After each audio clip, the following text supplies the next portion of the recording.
brand new Sonata. This video is going to cover the hybrid and the 1.6 liter turbo, so there's plenty to discuss. Now, this car is a correction. It's a correction from the previous generation that was all about being refined, overly refined to the point that they stripped out all the character. Now they've added it back. Let's take a look.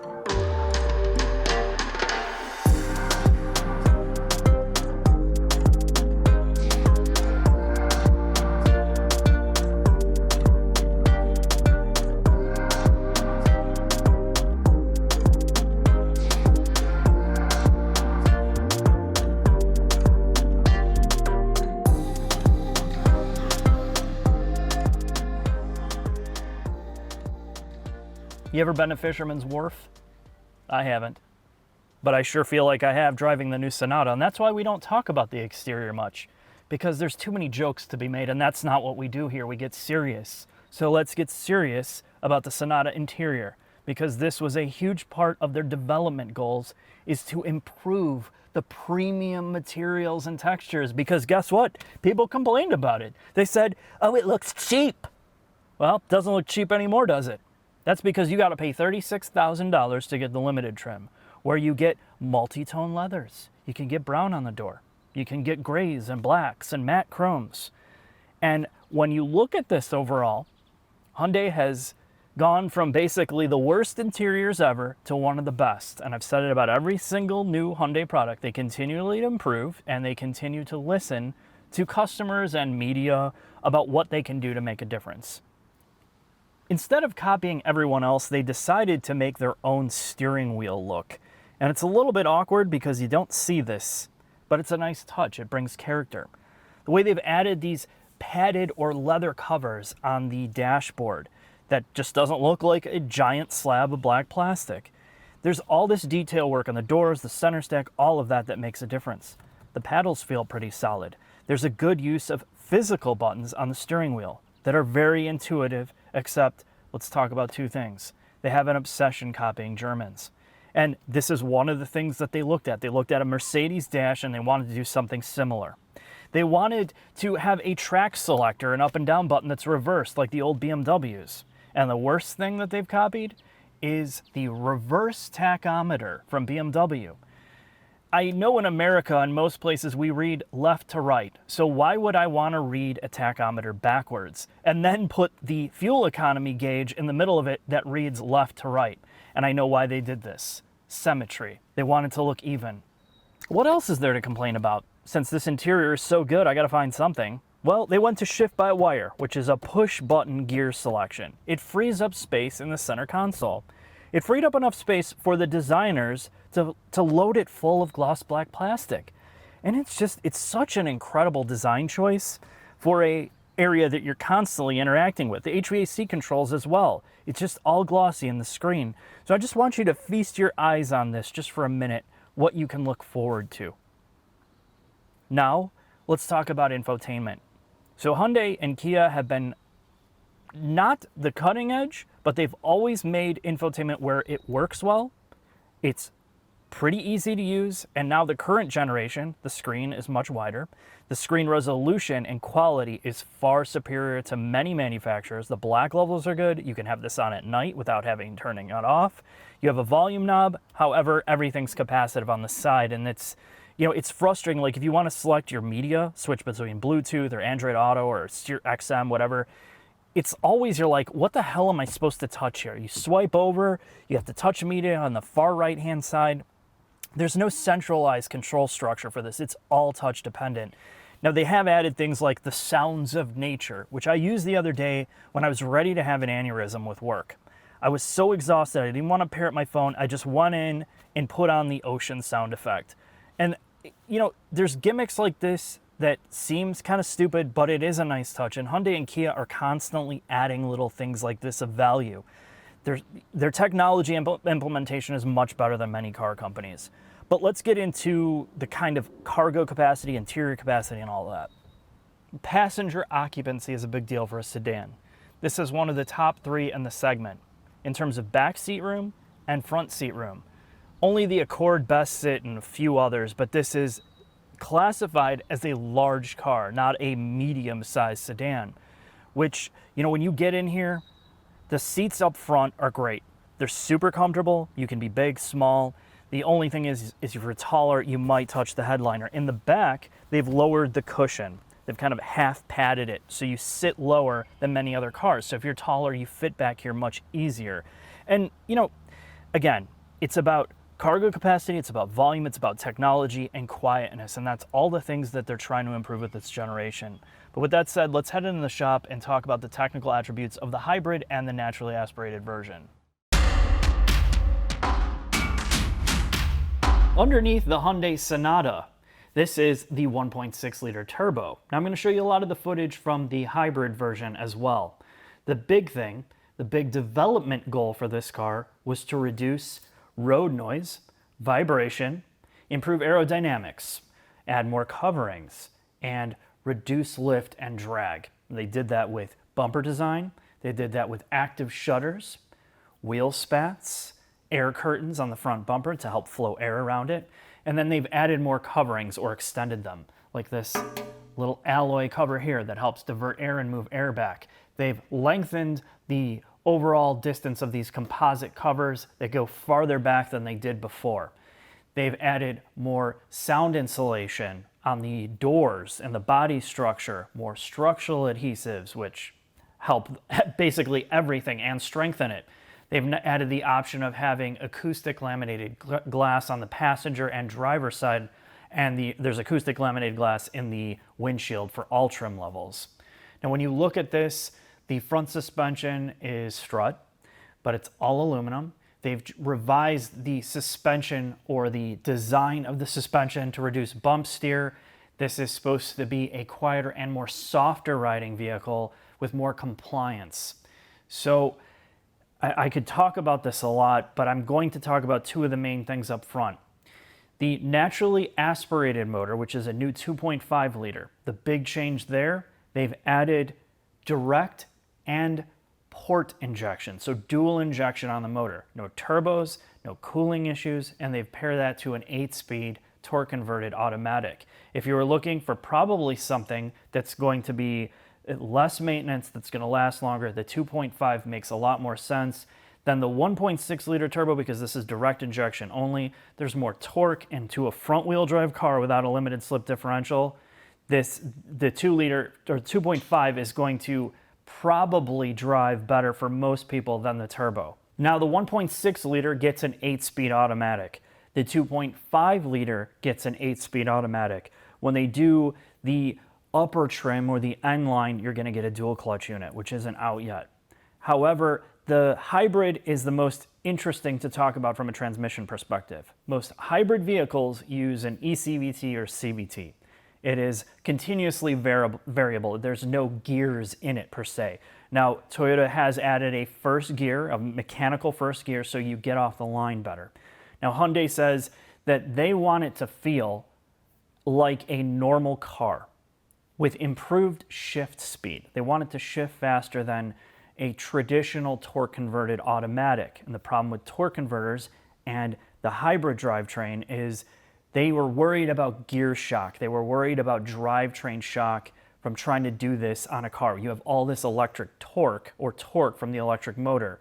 So having the torque converter might be slower than they wanted. So what they did is they developed this new system. They keep traditional gears, a 6-speed. Again, it's 6-speed for packaging purposes. They couldn't fit the 2 extra gears in there with this first generation design.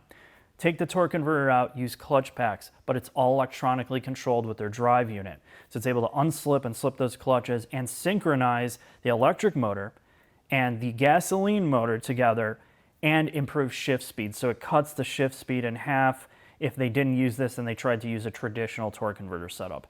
So that's why they did it on the hybrid. And the whole point is to make it feel like a more normal car. Not a hybrid, not an EV, just drive like what you're always used to. So with that said, let's head into the back. In the back of all Sonatas, they've had to change the architecture around a little bit for a couple reasons. Electrification. You have to plan for this now, bigger battery packs. The hybrid gets a 1.62 kilowatt hour battery, and this also has the option of a solar roof, which is capable of outputting about 205 watts that can charge the 12-volt battery or the lithium polymer pack that's in here, which I'm pretty sure is made by LG Chemical Corporation. The back is a multi-link. It's all steel, everything's steel back here. And for the hybrid version, they've gotten smart. Before, the battery pack was much larger and they had to sneak it into the trunk, which hurt cargo capacity.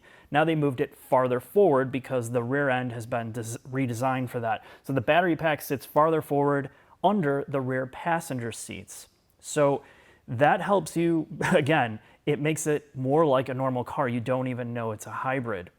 Now, they've also been able to shift the fuel tank, and there looks like there's plenty of room here if they wanted to do a split fuel tank to do all-wheel drive. Now, granted, that's not an option. I'm not even saying it is, but there's plenty of room back here to work with. But, you know, that's a lot of technical information. Let's get this out on the road and see how it drives.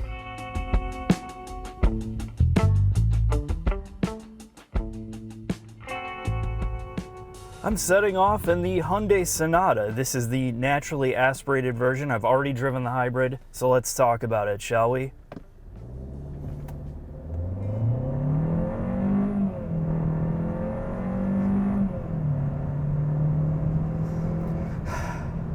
So, this is one of the most refined Hyundai products they've ever made, and this is what they're trying to do.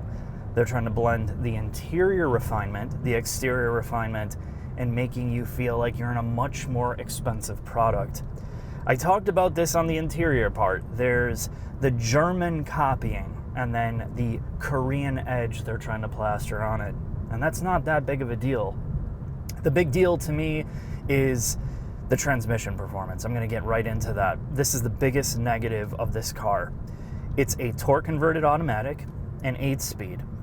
It feels like a dual clutch in some ways because there is this constant like disconnect, reconnecting feeling, this stuttering, and it, you know, a transmission is supposed to be in a car like this smooth and transparent. You want to never know what's happening, and that's one of the big reasons why CVTs have taken over. And this is a great reason why this car probably should have a CVT based on the way that they've tuned the torque converter on here. So if you're kind of like half throttle and you pull off and you get back on, it slips, it hangs revs, it does all this weird stuff. And when you turn, or anytime you're breaking traction on this, it gets even more strange. It almost feels like the transmission is broken. And this is one area that Hyundai and Kia have struggled with across the board. It doesn't matter what product. They're higher end stuff, they're cheaper stuff. They are way behind the competition in trying to figure out how to get transmission performance right. It's always struggling between trying to be fast and trying to be slow and smooth. So let's get into the next part.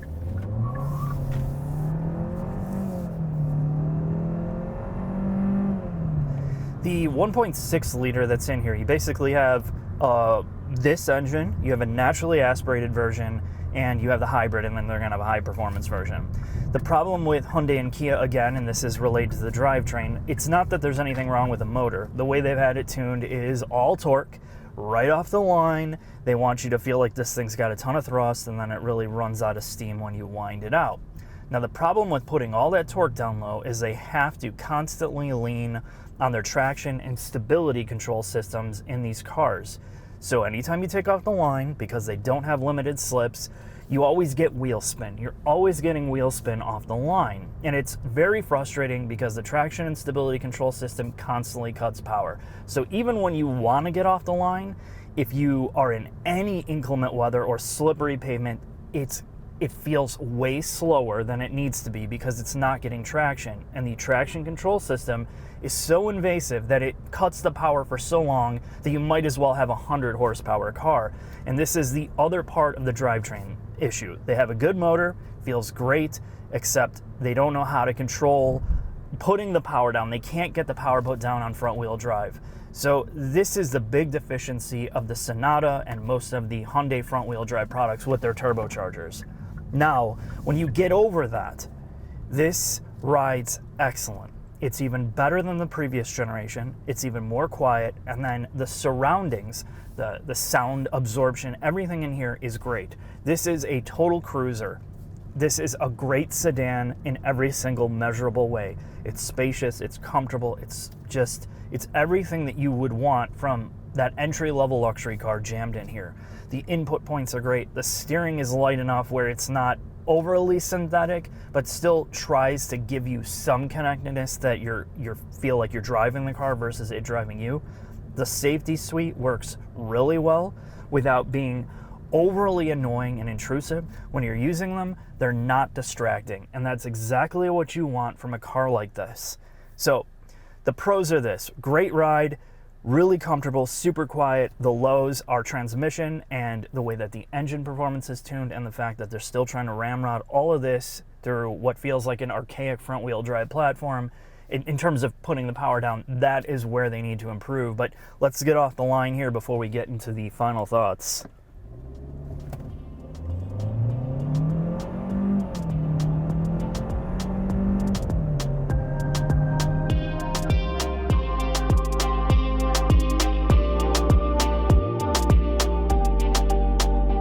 Final thoughts on the new Sonata.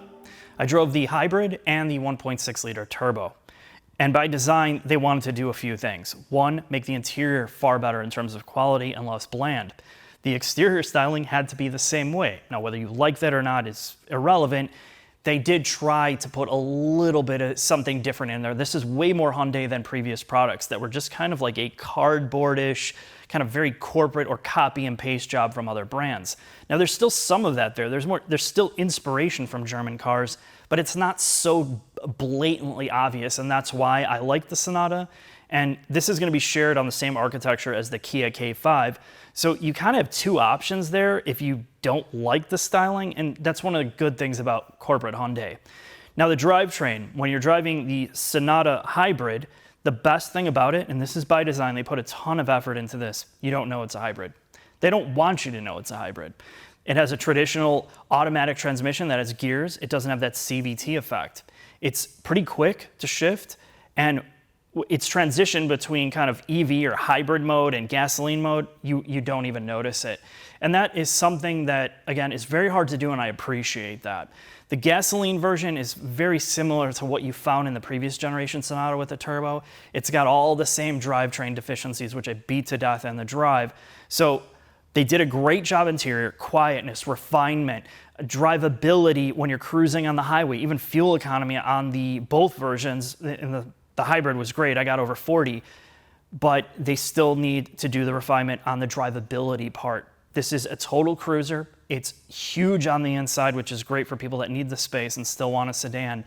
There's so many good things going for this car. I can't wait to see how they evolve it and have a higher performance version as well.